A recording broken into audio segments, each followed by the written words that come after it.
Aesop Fables 30-31. Adapted and modified by Kulwant Singh Sandhu.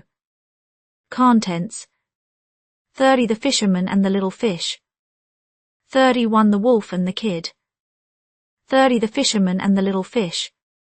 A poor fisherman who lived on the fish he caught had bad luck one day and caught nothing but a very small fry. The fisherman was about to put it in his basket when the little fish said, "Please spare me, Mr. Fisherman. I am so small it is not worth while to carry me home. When I am bigger, I shall make you a much better meal." But the fisherman quickly put the fish into his basket. "How foolish I should be," he said, "to throw you back. However small you may be, you are better than nothing at all. A small gain is worth more than a large promise." The Fisherman and the Little Fish, version 2. Once upon a time, Stephen lived with his widowed mother, Sarah, in a modest, well-kept terrace house on the edge of an idyllic village, just a short walk from the sea. 6 days a week they toiled together at a nearby farm, planting seeds, harvesting spring onions, feeding livestock, and tending to the land. It was hard work, but it kept them afloat. Sarah often found her thoughts drifting to the past, to the days when her husband Joe was still alive. He had been a brave soldier, called to war when Stephen was only 5. Years later, Joe gave his life for his country, leaving Sarah and Stephen to carry on alone. His sacrifice cast a long shadow over their little family, but they learned to find comfort in their routines. Every Sunday, Stephen set out for the sea to fish. He was often lucky, returning with a decent catch, enough to fill their table with Sarah's delicious creations: golden fish pies, hearty fish soups, deep-fried fish with chips and steamed farm vegetables. Mother and son would sit together for their Sunday meal, savouring the fruits of Stephen's labour with a glass of local sherry, a small luxury in their simple life. One Sunday morning, as was his custom, Stephen walked to the shore. The windswept beach stretched out before him, unusually still. The air was calm, the sea glassy, and the sun cast a silver shimmer across the waves. He tossed his net into the water and waded. After a while he hauled it back, revealing a single catch, a tiny fish no bigger than his thumb. Its scales glinted faintly in the sunlight, and Stephen felt a pang of pity as he looked at it, so small, almost fragile, like a child of the sea. To his surprise, the little fish wriggled in the net and spoke, its voice trembling but clear. "Please, kind fisherman, let me go. I'm too small to be of much use now. Set me free, and I promise I'll grow big and strong. One day you can catch me again, and I'll be worth so much more to you." Stephen cradled the fish in his roughened hand, its plea echoing in his mind. He thought of his mother wading at home, the meagre soup she could make with such a tiny catch, and the long days they'd spent scraping by. For a moment he wavered, imagining the fish grown large and plump, a prize worth waiting for. But then he shook his head, his resolve hardening. "No, little fish," he said gently but firmly. "I have you now, and that's what matters. A small certainty today is worth more than a big promise tomorrow, one that might never come." With that, he slipped the tiny fish into his basket and trudged home. That evening, Sarah simmered it into a simple, fragrant soup, its flavour subtle but comforting. As they ate, Stephen told her about the fish's plea. Sarah listened quietly, then smiled faintly. "You made the right choice, my boy," she said, sipping her sherry. "We've learned to take what we're given and make the best of it. That's how we've survived." Stephen nodded, gazing out the window toward the darkening sea. The little fish was gone, but its words lingered, a whisper of hope tempered by the hard-earned wisdom of a fisherman's life. The Fisherman and the Little Fish, version 3. Once upon a time, Stephen lived with his mum, Sarah, in a small, tidy house. Their village was close to the sea. They worked hard at a farm 6 days a week. They planted seeds, cleaned vegetables, and fed animals. Sarah missed her husband, Joe. He was a soldier who went to war when Stephen was 5. Joe died fighting for his country. Life was tough for Sarah and Stephen after that. Every Sunday, Stephen went fishing by the sea. He often caught enough fish for a good meal. Sarah cooked yummy dishes like fish pie, fish soup, and sometimes a spiced fish curry. They ate together and drank a little sherry. It was their special time. One Sunday Stephen walked to the beach. It was quiet. The sun shone on the water. He threw his net into the sea. After a while he pulled it back. Inside was one tiny fish. It was very small and Stephen felt sad for it. The little fish spoke. "Please, kind fisherman, let me go. I'm too small now.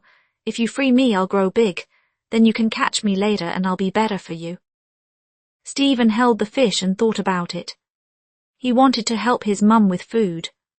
A big fish later sounded nice, but he wasn't sure it would happen. He shook his head. "No, little fish, I have you now. Something small today is better than waiting for something big that might not come." He put the fish in his basket and went home. Sarah made a simple soup with it. They ate and talked. Stephen told her about the fish. Sarah smiled. "You did the right thing," she said. "We use what we have, that's how we keep going." Stephen looked at the sea through the window. The fish was gone, but he remembered its words. He felt okay with his choice. 30 won the wolf and the kid. There was once a little kid whose growing horns made him think he was a grown-up billy goat and able to take care of himself. So one evening when the flock started home from the pasture and his mother called, the kid paid no heed and kept right on nibbling the tender grass. A little later when he lifted his head, the flock was gone.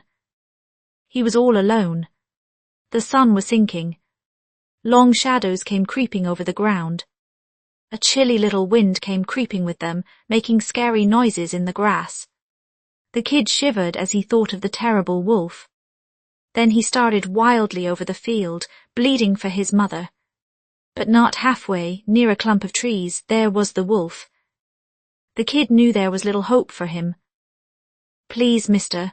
Wolf," he said trembling, "I know you are going to eat me, but first please pipe me a tune, for I want to dance and be merry as long as I can." The wolf liked the idea of a little music before eating, so he struck up a merry tune and the kid leaped and frisked gaily.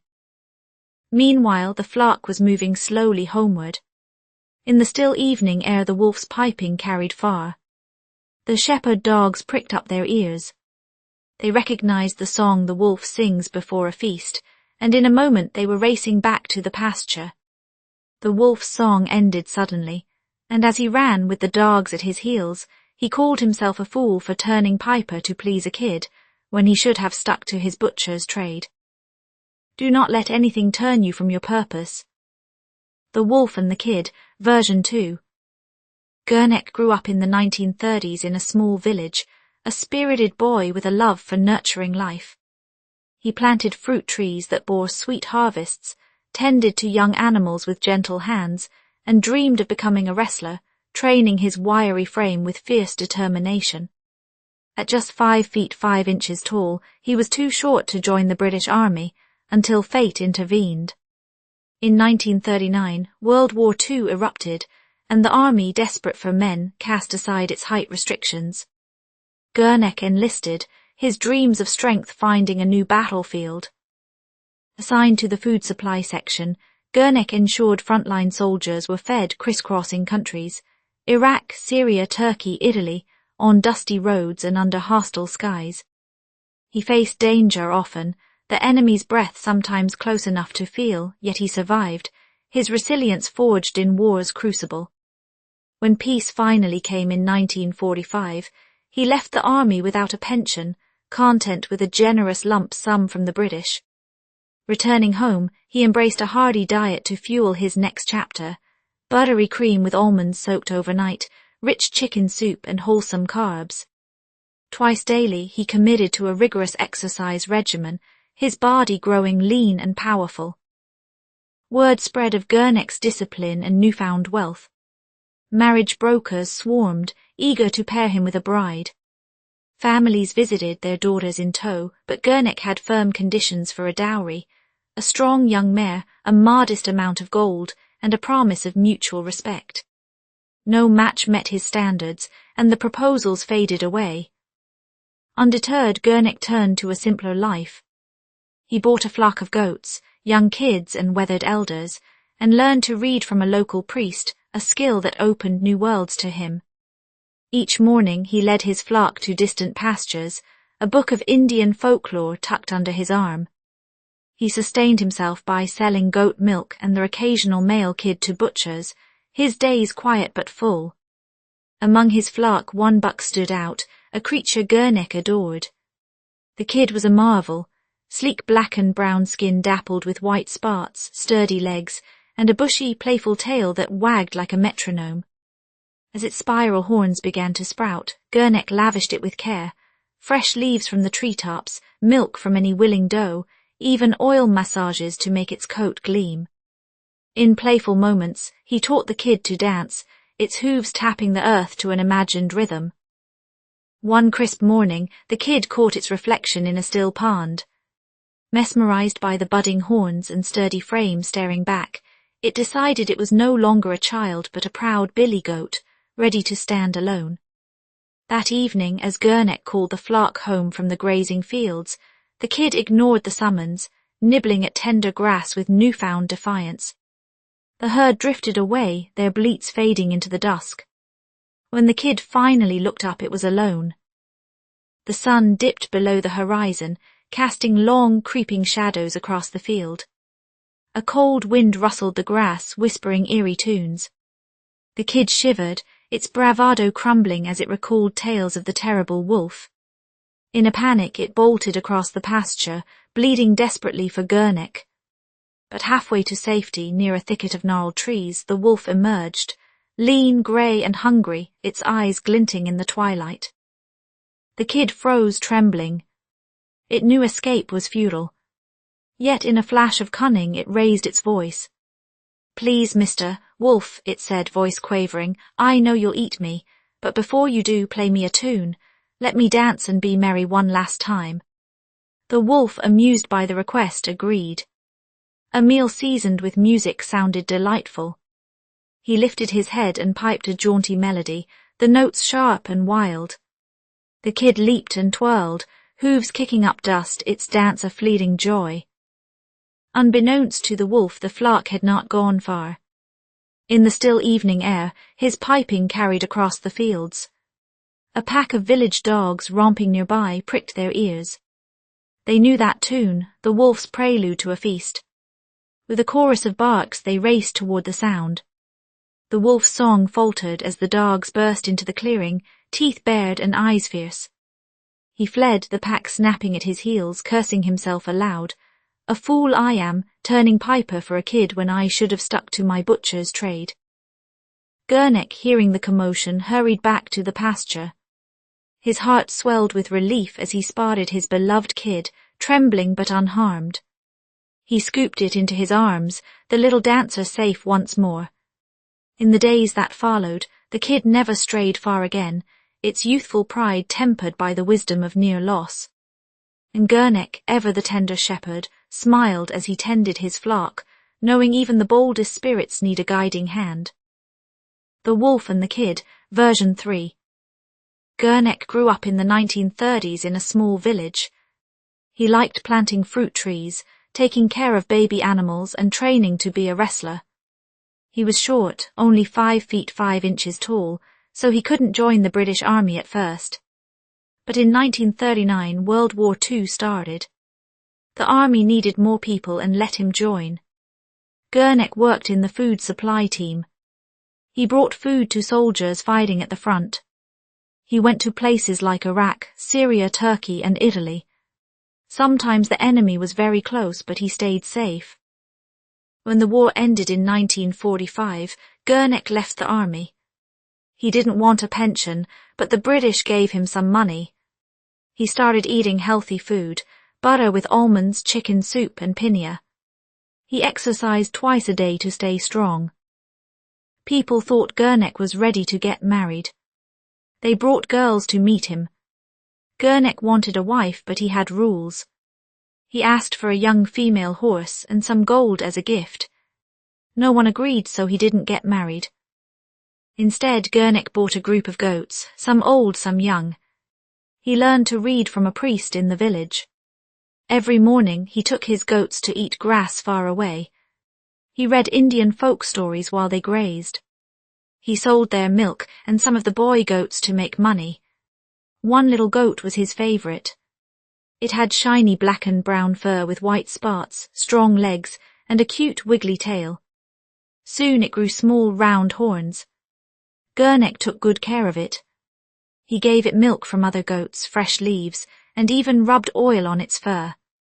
He taught it to dance and it hopped around happily. One day the little goat saw itself in a pond. It liked its horns and thought, I'm a big goat now. I can take care of myself. That evening Gernek called the goats to go home. The little goat didn't listen. It kept eating grass. When it looked up, the other goats were gone. The sun was going down. Shadows stretched across the field. A cold wind blew, making spooky sounds in the grass. The little goat got scared. It remembered stories about the wolf. It ran, calling for Gernek. But near some trees the wolf appeared. It was big and grey with sharp eyes. The goat shook with fear. It knew it was in trouble. Then it had an idea. Please, Mr. Wolf, it said, I know you'll eat me, but first play me a song. I want to dance one last time. The wolf liked that. He thought music would make his meal more fun. He started to play a happy tune. The goat danced, jumping and spinning. The other goats weren't far away. The wolf's music floated through the air. Some village dogs heard it. They knew that song. It meant the wolf was about to eat. They ran to the field, barking loudly. The wolf stopped playing. The dogs chased him away. As he ran, he shouted, I'm so silly. I played music for a goat when I should have just eaten it. Gernek heard the noise and came running. He was so happy to see his little goat safe. He picked it up and hugged it. After that, the goat stayed close to Gernek. It learned it wasn't so big yet. Gernek smiled as he watched his goats. Even the bravest ones needed him to keep them safe.